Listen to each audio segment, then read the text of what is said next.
up there.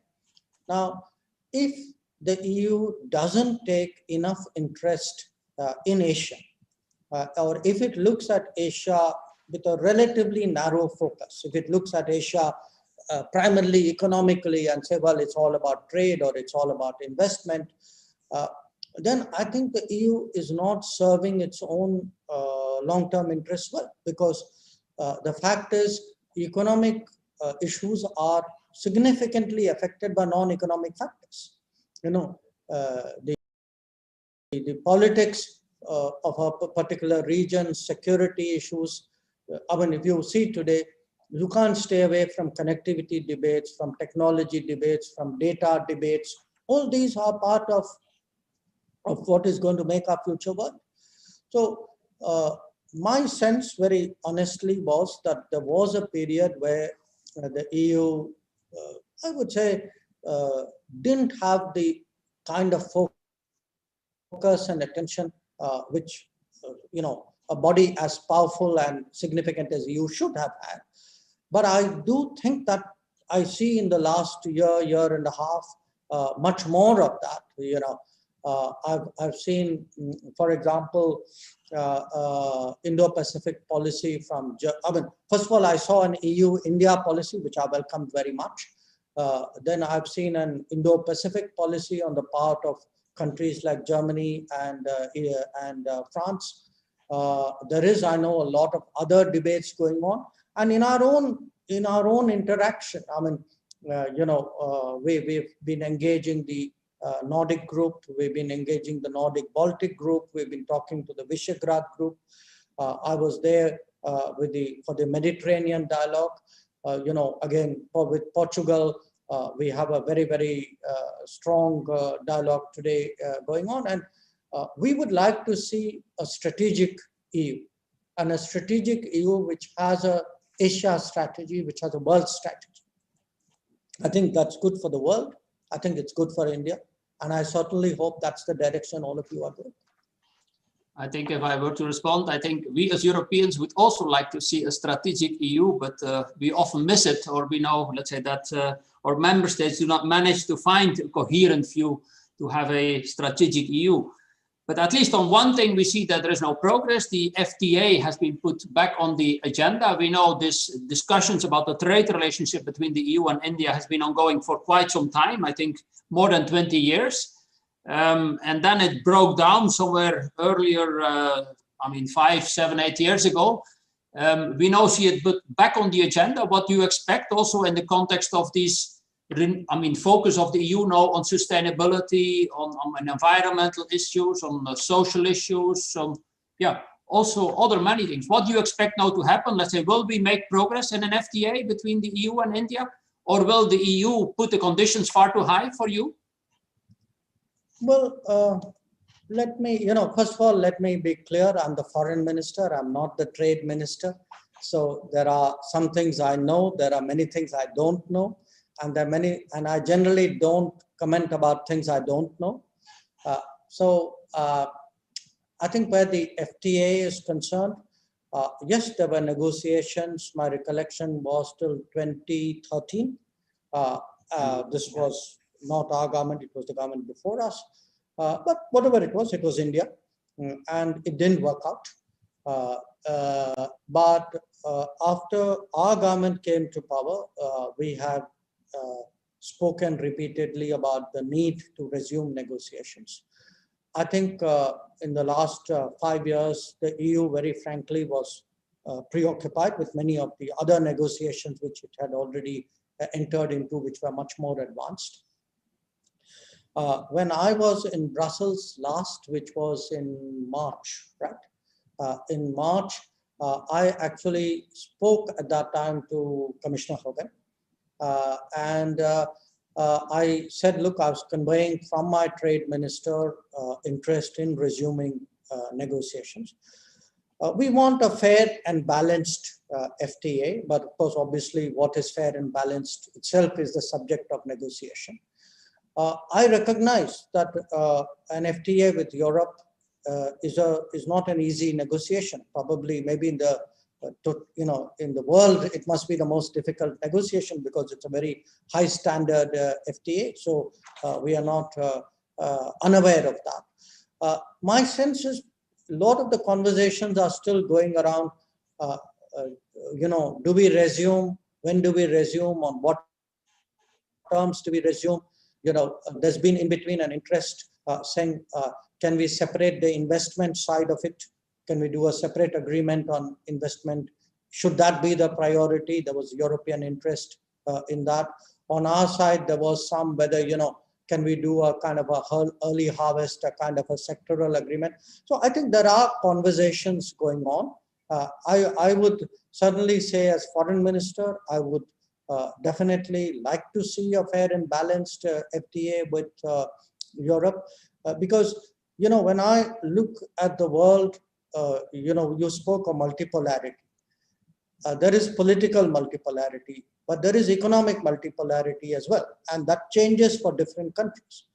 I have actually, when I look at my trade accounts, my economic accounts, I actually have 5 big accounts, which is the United States, EU, China, ASEAN, and the Gulf.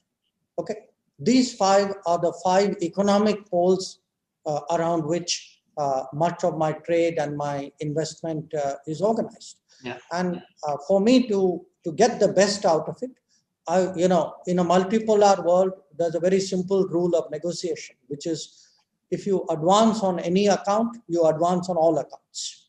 So you constantly need to keep going forward, because the moment you fall back on an account, you fall back on all accounts. So I would like to see on the economic side certainly progress, and I know my trade minister would as well. But the negotiation is for him and his counterpart to do.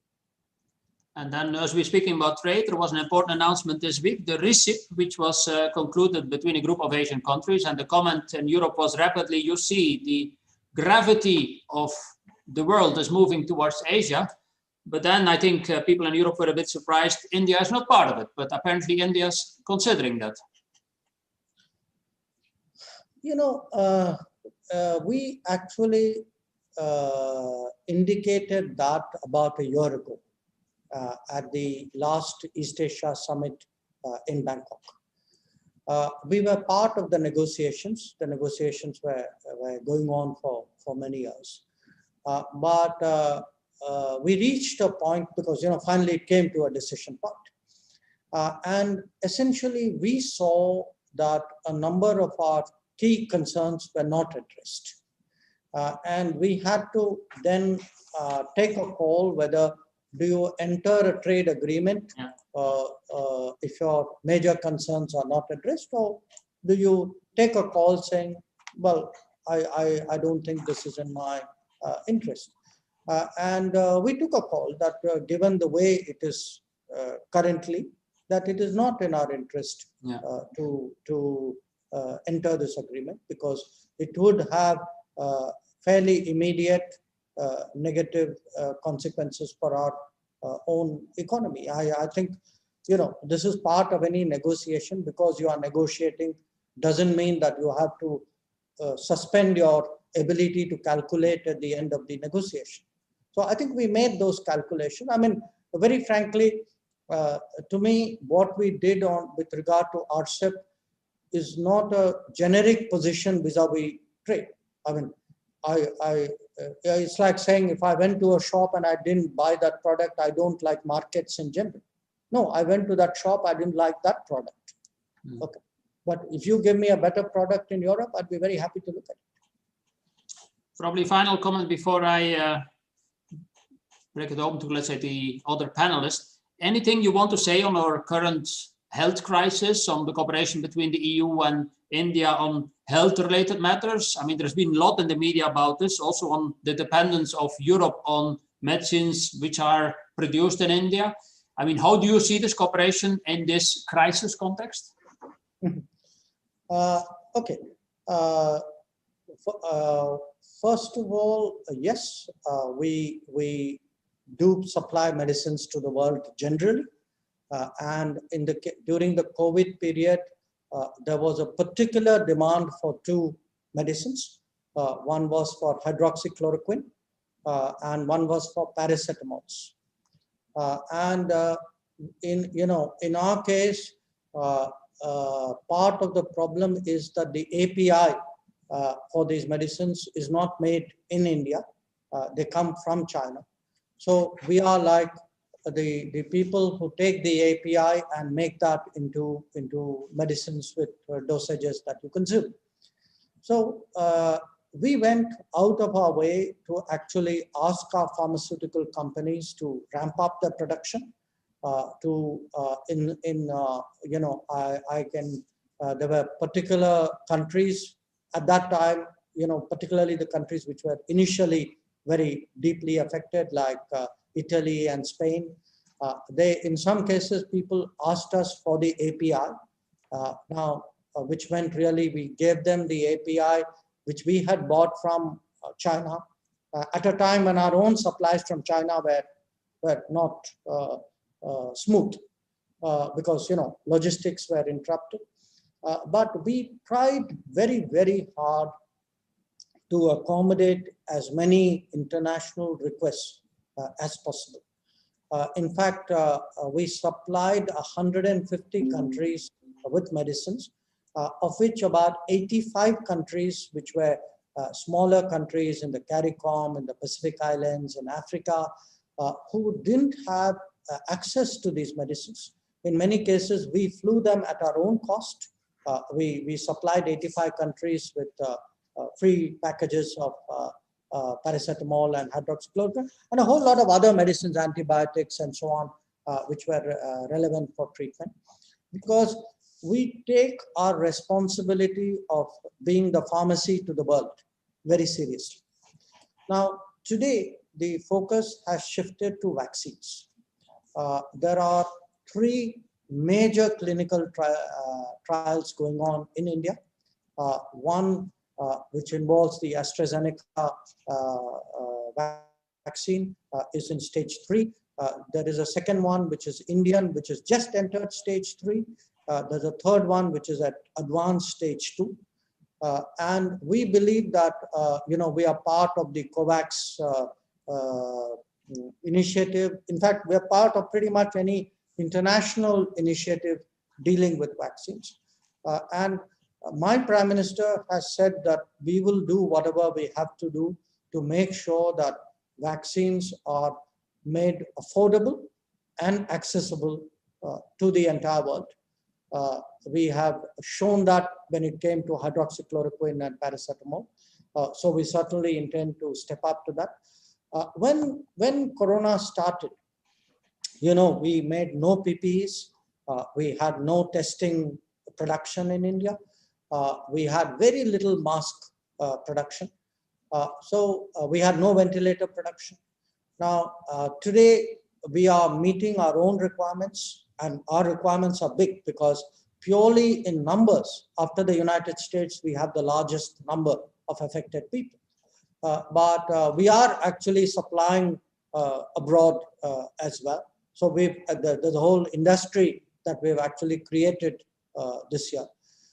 And in terms of what is happening in India, our numbers, I think the general sense is that we are past the peak. Our peak was more than 90,000 new patients every day. Okay, yeah. We are down to about 30,000, 35,000 right now. But Corona has been a challenge. We've had second waves. In some places, we've even had a third wave. So we are not complacent. We know that this is something we'll have to work its way through. Even vaccines are not a silver bullet which will come and automatically next day everything would be okay. So we are very, very practical about it. But our sense is that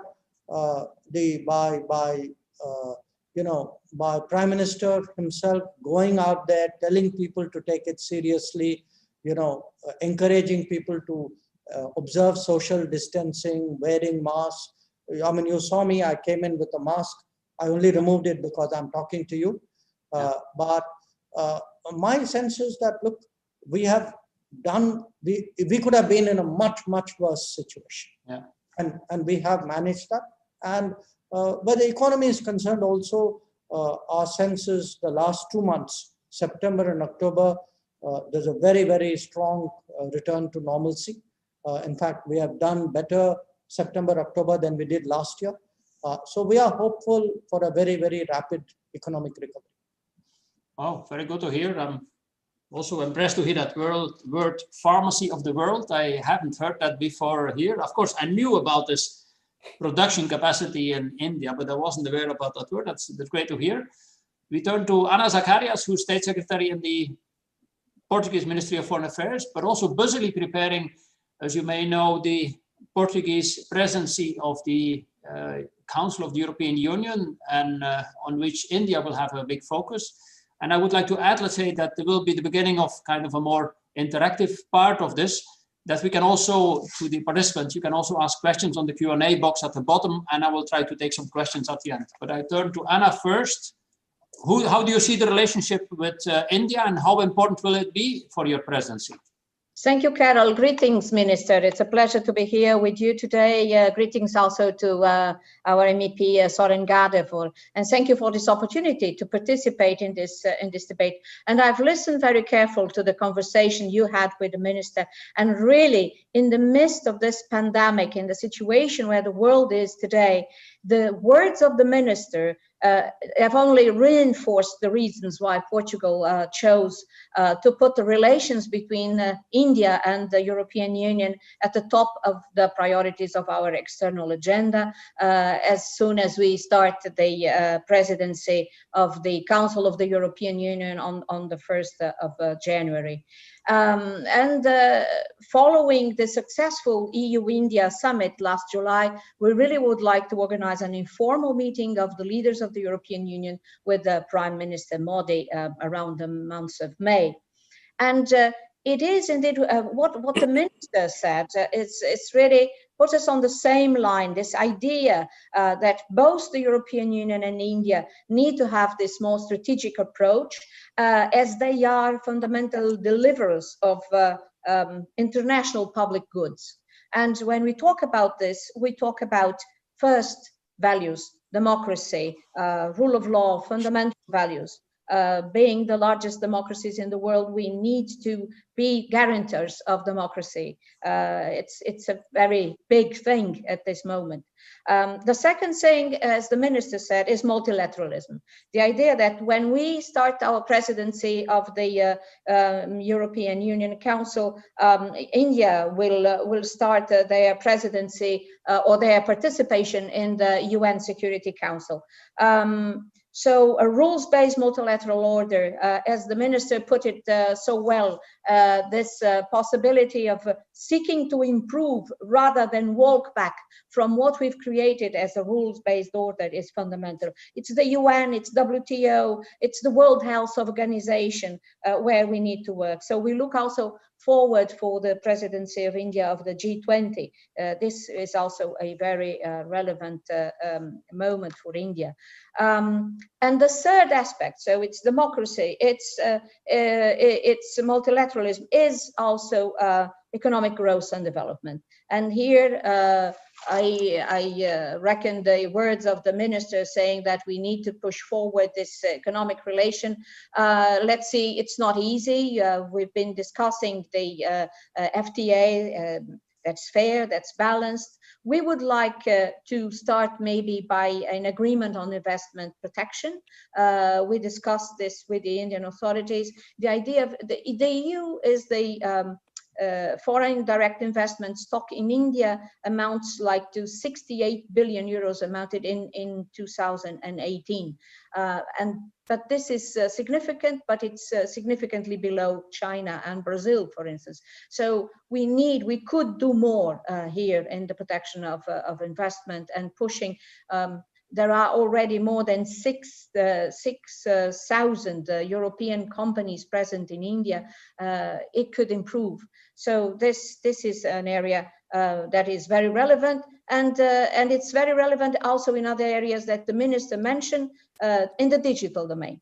Digital area is also fundamental for the world today, And here we welcome this EU-India roadmap for 2050, where digital question on infrastructures, on the data economy are fundamental elements. And last but not least, this idea of democracy in the digital world, access to the rights of the people into the digital world. I think this is also very important. So eager to continue this debate with the minister, and also to improve and focus one of the principal elements of our relation between, in terms of external relations between the European Union and India. Thank you.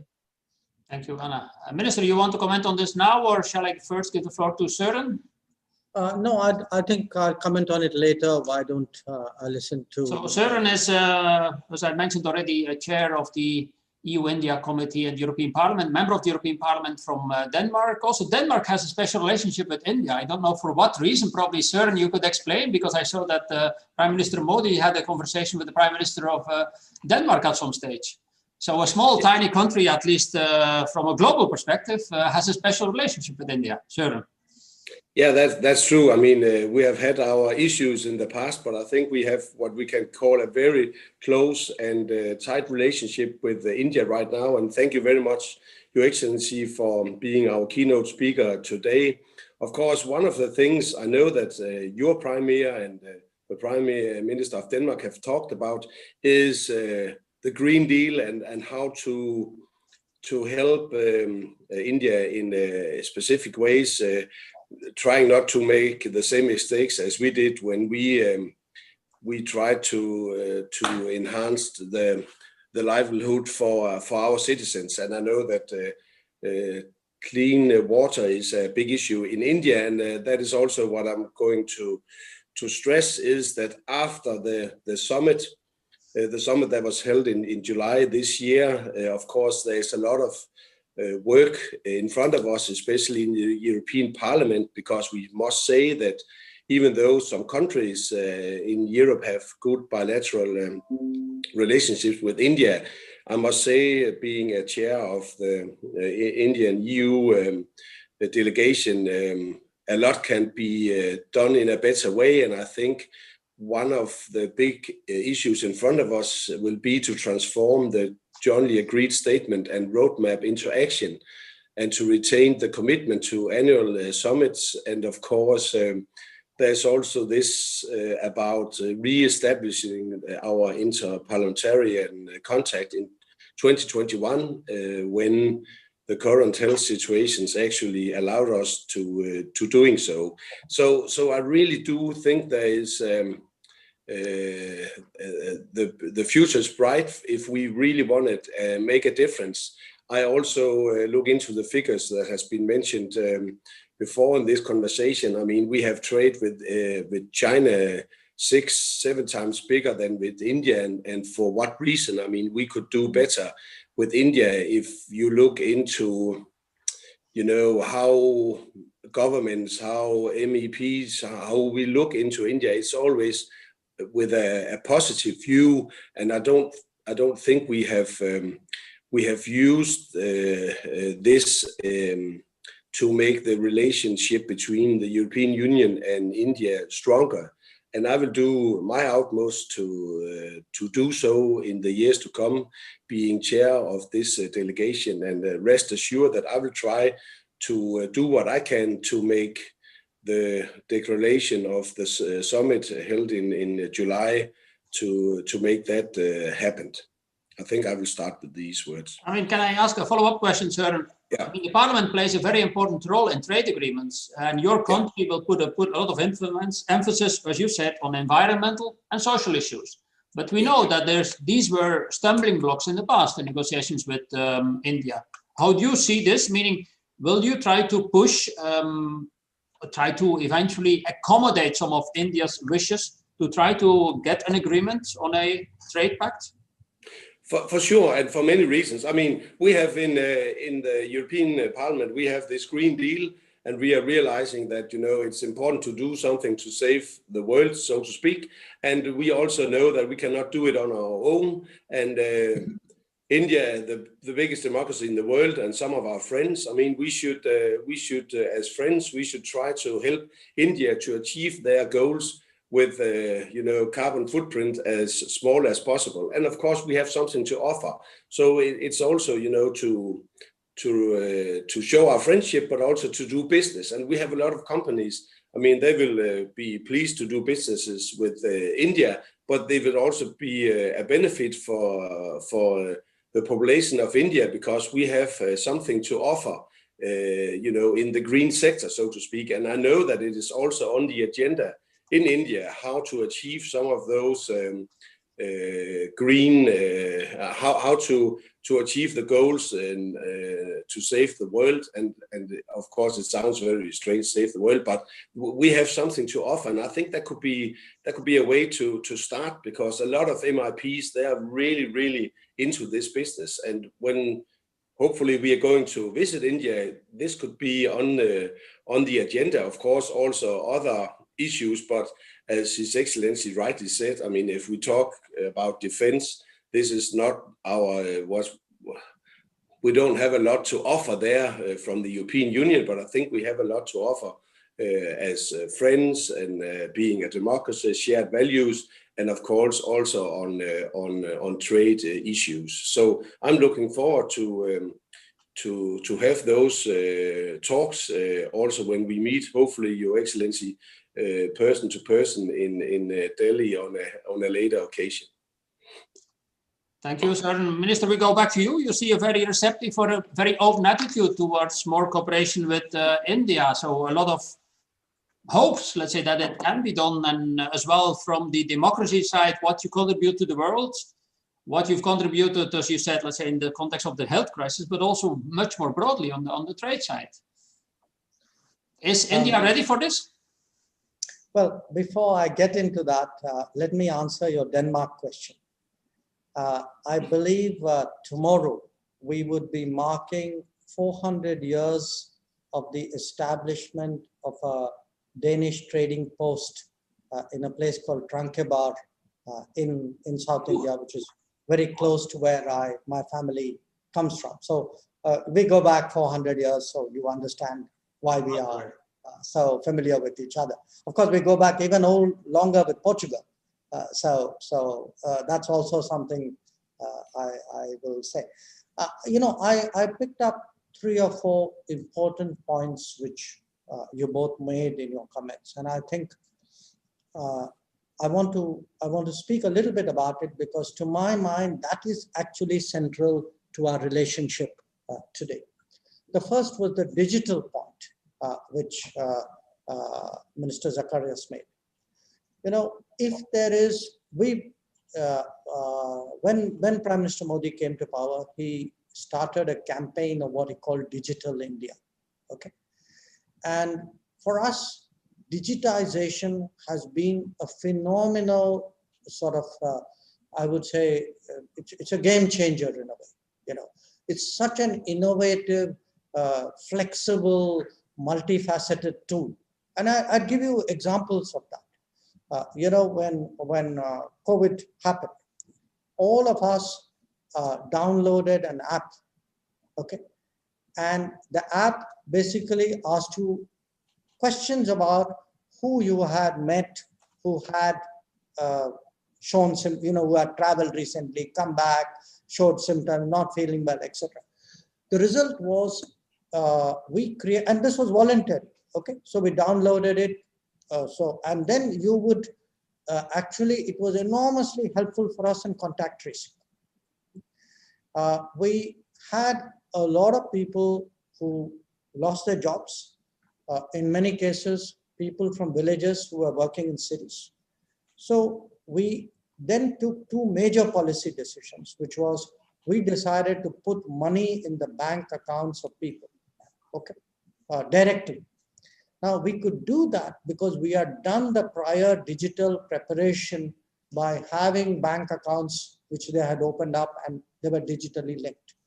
And in fact, this was before the COVID, we had got more than 400 million bank accounts opened up of people. Okay, so you had a very smooth transfer of money to people when they really, really needed it. Similarly, till November, we were giving free food to families who were entitled. Okay, this was, if you looked at the total number of people covered by it, it was almost 800 million people. Okay. Now, again, you could make sure that the right person got it because there was a digital connect, and the fact that all of us today have a unique identity number, a biometric identity number, has made us actually a very, very rapidly growing digital society. So we have huge interest today. I mean, well, you know, what is our challenge? Our challenge is, how do you catch up with the rest of the world? Okay, and digital will allow us to catch up faster because you don't have to go through all the steps you would do otherwise. Now, we watch a lot of things in Europe because we realize that with every digital gain, there is also a risk, you know, cyber security, data privacy. We watch your debates, we read your laws, we look at your practices. There is a lot of learning out there for us. And I believe that today the digital sort of, you know, what the digital domain offers, even in terms of global talent. I mean, the fact is, you know, when we speak of a knowledge economy, everything today, a car is like an iPad with wheels, okay? So we will, you know, be needing human talent to service this digital economy. And that, I believe, is something which India and EU should be discussing. The second issue is, you know, Denmark and the Green Deal. But, you know, you also refer to the clean water. And I want to tell you that, again, it's only now that we are having electricity for every household. These are all fairly new developments for us. So, but this is today a society which is intensely aspirational. You know, people in India, the people in the countryside are looking at what the cities have. The people in the cities are looking at what the world has. I don't think, you know, when you said there will be a gap between EU and India, and of course there will be when we negotiate a trade agreement. But we don't want to enter an arrangement saying, oh, we are happy where we are, you are where you are, and how do we bridge the difference? We want to be closer to where you are. I mean, that's our aspiration. Yes. And to do that, we need to work with, you know, for us, Europe is definitely, you know, Europe means resources, Europe means capital, Europe means best practices, but Europe also means an example. So we would like our interactions to help actually transform our society. And if you look at a lot of other countries, including in Asia, you know, if a Japan changed, a Korea changed, a China changed, a Singapore changed, how did it change? It changed with the benefits of, you know, external interactions being internalized. So I do believe that there is a big agenda out there. And for us here, you know, you asked again, I come back to Denmark. You know, we found very fascinating examples of environmental technologies in Denmark. You know, we will clean up the country not if we make it only like a social campaign. We also have to make it a successful business, and we see that. You know, you know, there's a lot which and sometimes the business may be small in your country, but it can have a huge application for us. You know, we have a lot of burning of, you know, after harvesting, people burn the crop on the field, okay, which is why the air in Delhi is at this time of the year very bad. Okay, Indonesia has the same problem. Now there is a technology in Denmark which has the ability to compress this into like a pellet, and then you take it to the power plant and you burn it. Okay. So now, to you, it may be something small. To me, it will actually be the air quality of 15 million people. So there is a lot we have riding on this, and you know, we certainly approach today the EU with a very strong developmental mindset, and we see a lot of possibilities in this partnership.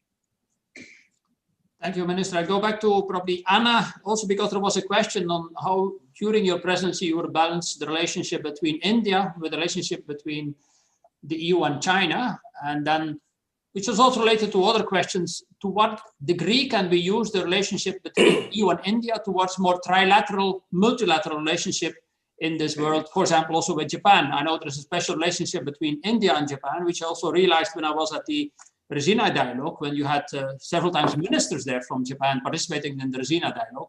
I mean, do you have a view, Anna, from your perspective as a country which is also a strong defender of multilateralism, how you will do this during your presidency? Thank you, Carol.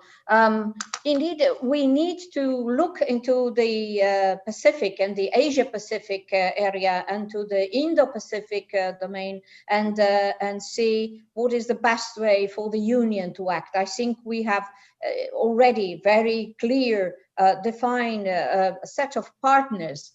Indeed, in these last few years, I think we have been a bit slower with this idea of the big partnerships that we had.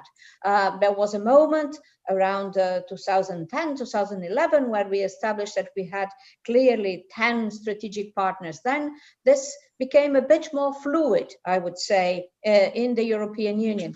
And I think that we need to revisit our relation with Asia as a whole, in the positive sense. We see that many say that there is a shift towards Asia of the center of the world. I think that in a very multipolar world that we live in, we have to define clearly what we want from our partners and what can be the value added of this relation with each of them. What is the purpose of our relation with Japan? What can we learn from each other? How can we work better? What can we do with China? What can we do with India? And do this in a balanced way. Of course, China is a huge partner of the European Union.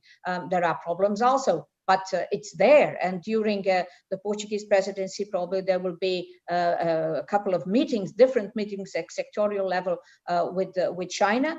I think Germany during its presidency worked a lot on China, and there was this summit, unfortunately, had to be done by video conference. But it's also, and here I would like to add another element.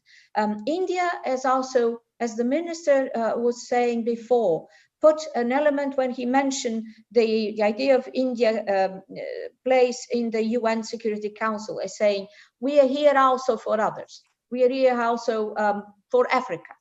And I think this relation between European Union, between the African continent and between India is also a very important element.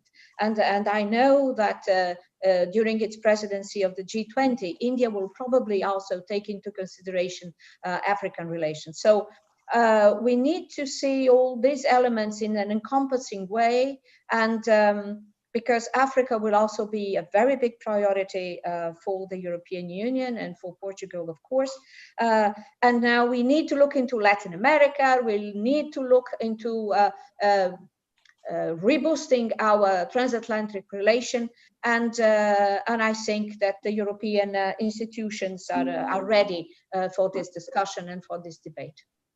Thank you, Anna. Søren, if I can follow up on a question with you. I mean, there were some questions from participants related to EU-India relations, which I can then also ask to the minister, related to, for example, cooperation on migration issues, where the parliament is also active, cooperation on issues like combating terrorism. Any views on that from the delegation? Have you discussed this? I know this is a sensitive point also for Europe in the cooperation with India.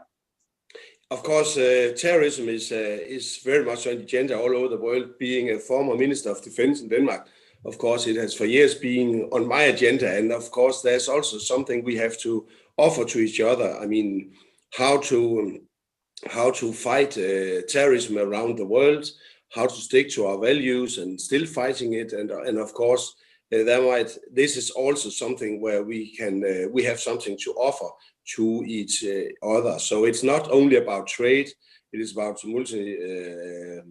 multi-trade, being into, you know, how to interact in the world, also security-wise, even though maybe on defense we do not have a lot to offer, but of course, talking about terrorism and counterterrorism, of course, this is also an issue that will be on the agenda, and I'm sure that it will be part of the talks between the European Union and India in the years to come.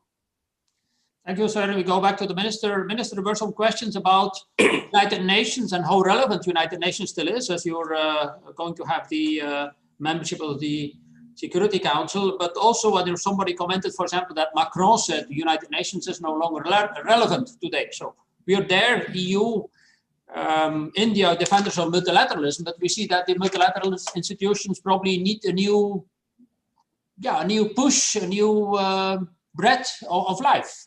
Have you got views on that? And also, if you wanted to comment on the issue of migration between EU and India, which is a sensitive issue, I know, and where you're on the demanding side towards the EU? On the UN issue, look, it goes back to my initial remark. I think the fact that different people in different parts of the world are pointing out to the shortcomings and the relevance of UN is something that the UN should take seriously. You know, I mean, it's common sense after all in our life. You know, what is it? Look around you. What is it which is 75 years old, which you are still using? You know, so everything requires you know, some kind of refreshing, updating, etc. And we can't let the interests of one or two countries which want to freeze one moment of history for their perpetual gain to continue. And I think the longer we let this stalemate, this gridlock continue, frankly, it's harming the United Nations. I don't think the UN is coming out of this well. On migration, you know, I do want to say that we would look, you know, India is a country which has a lot of people of Indian origin abroad. Okay, debates vary, but I think somewhere we are looking at 30 to 34 million people.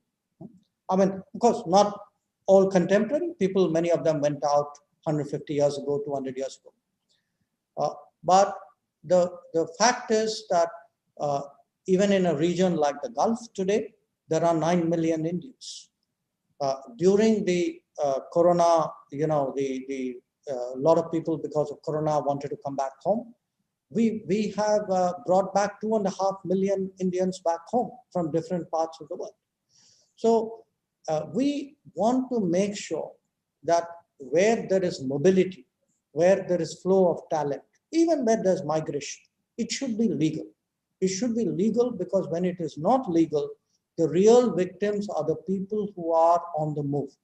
Because everybody from end to end, they exploit them. Yeah. What happens with our partner countries, not all of them fully understand this. You know, to the extent we have mobility and migration agreements, it allows both of us to work out the rules of the game and make sure things, you know, the mobility conforms to that. To the extent we don't have rules of the game, we are actually facilitating, you know, bad practices. Now, certainly with Europe, we would have an interest with different countries in working out mobility and migration agreements.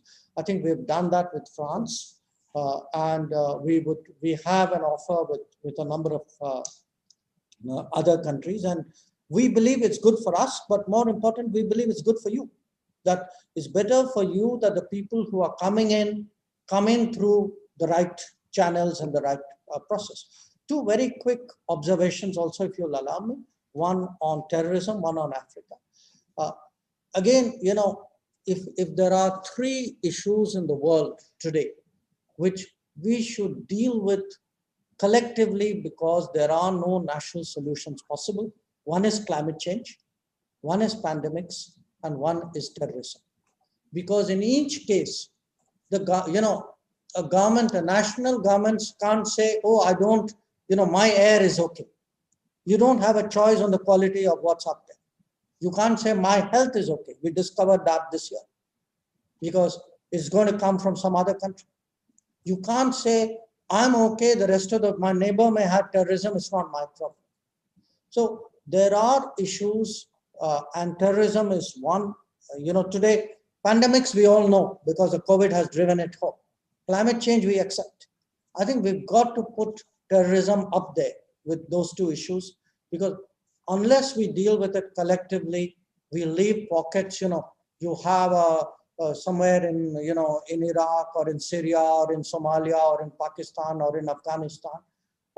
These are not problems which will ever remain local.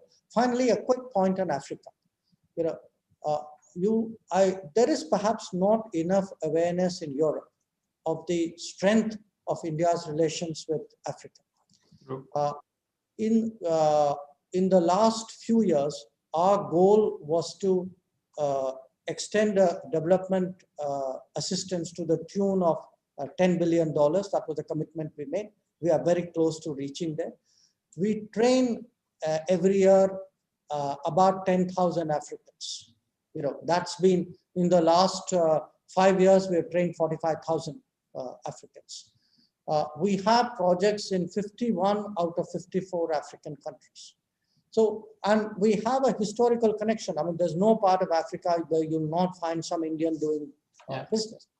So it is an area, if our intention is to strengthen capacity building in Africa, to fast track development out there, to again help them do the right things. Like we've got a series of solar projects across Africa. We've got a series of digital IT training centers across Africa.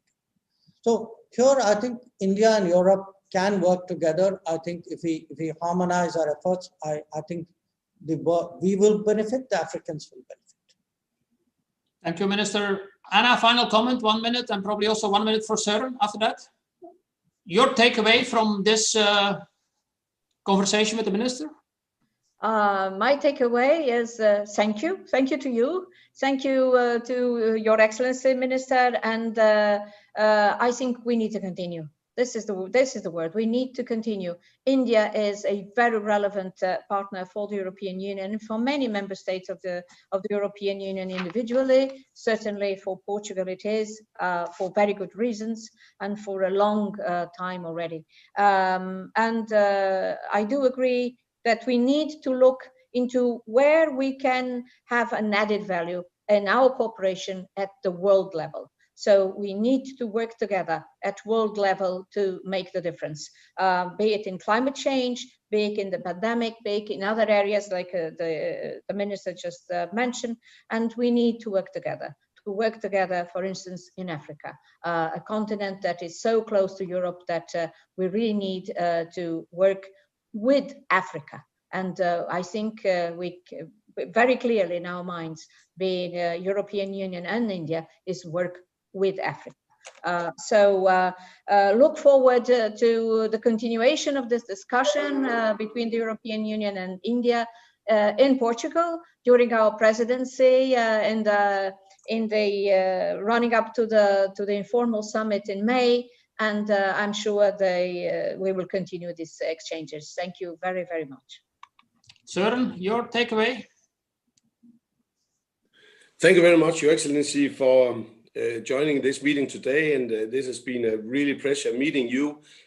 What I take away from today is that you kind of reached out to all of us. You spoke about the three dimensions we cannot solve on our own: climate change, pandemics, and terror. I fully agree in what you have said. And as chairman of the Indian European Union delegation, I will do anything I can to strengthen the relationship between the Union and India. And I'm looking forward to meeting you and some of your colleagues in either Brussels and Delhi. And I wish you all the best of luck in your journey to change India together with your Premier. And I'm looking forward to cooperate with you and the government you belong to. So thank you very much for attending this. meeting. From my part, I thought that was a very interesting debate, Minister. Above all, I see it as a very positive, let's say, the tone which we had for the relationship between EU and India. That's certainly the most important thing which I remember, the willingness for a closer cooperation between the EU and India, and we in the EU have to be fully aware of this. I also take away what Anna said, let's say, this issue of Africa. I mean, this is certainly what you said, insufficiently known in Europe, let's say, what you do for Africa. It's a big concern for Europe as well, but what India is doing already in Africa and what you mentioned is extremely important, but also on the other big issues which are on our agenda, like climate change, health cooperation. I mean, it's huge what I think India can do, and the figures which you mentioned about what you managed to do for your own country, but what you managed to do for the rest of the world is really impressive. Any final word from your side, or? Well, thank you. I'm just waiting for the next opportunity to visit Brussels. Great, and we thank you on behalf of SEPS for this very interesting webinar. We hope to see you live in Brussels again, and I hope, let's say, to be able to come to Resina Dialogue and probably to meet you there, because I learned a lot from the Resina Dialogues and my colleagues as well. And let me thank also my colleagues at CEF, Stefania, also Xavier for having organized this with us, but also the Embassy of India here in Brussels, your Ambassador Ja, which I met, very interesting person. So we hope to contribute to have this cooperation between the EU and India, and we as a think tank hope to contribute to that. Thank you very much. Thank you. Thanks. Thank you. Bye-bye. Thanks, Anna and Søren. And we will be in touch, Anna. Okay? Thank you very much. Thank you. Bye. Thank you, Minister. Bye-bye.